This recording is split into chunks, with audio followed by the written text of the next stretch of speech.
Since the tragic gunning down of Michael Brown in Ferguson, Missouri, back in August, there's been a clamor. In fact, the clamor has increased.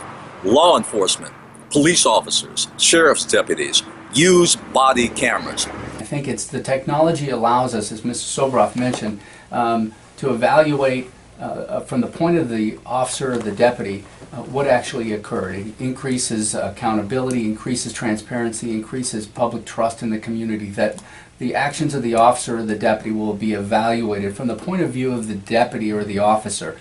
Many people ask the question, if the Ferguson police officer had had a body camera on him, would Michael Brown still be alive? We don't know that. We do know several things about body cameras. Number one, it is a tool, and only that, another tool that law enforcement and citizens can actually use. It's neutral, objective, captures, we hope, if it's done right, everything that happens in an encounter between a police officer and the citizen. It's been a great tool so far. I've been doing all the training as a project manager for the deputies at the 4 stations, and those are all volunteer deputies. They all want these devices. They, most of them have their own, so they're glad that the Sheriff's Department's finally provided them devices. So, I mean, they know that it resolves the matters that are come into question. It does change the whole dynamic of how citizens and police officers deal with each other. Now they know they're being watched. Now they know they're being recorded. Now it's just not he said, she said, my word against the officer's word.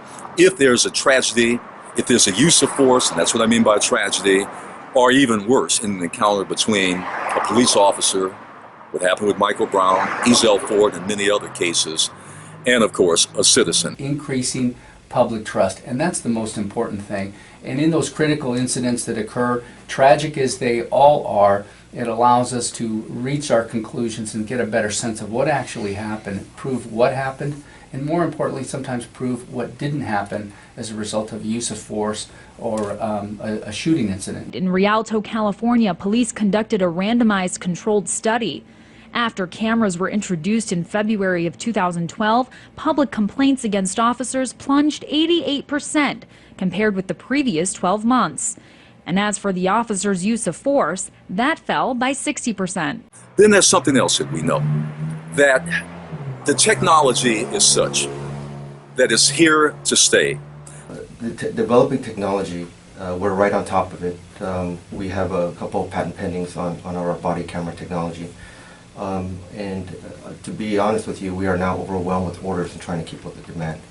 So everything that you say and everything that I say, no matter what, it's picked up there. If I move to the left or you move to the right, or if there's any movement whatsoever, what would happen? Am I still going to get an accurate picture? Our movement could bring you out of the, or your movement or my movement could bring you out of the field of view. This is a 130-degree wide angle lens, so it's pretty much going to capture the whole group here as we're talking. Officers are going to use body cameras. It's going to be a tool. It's going to be maybe even a weapon in the arsenal, not only of police agencies and police officials, but also citizens too.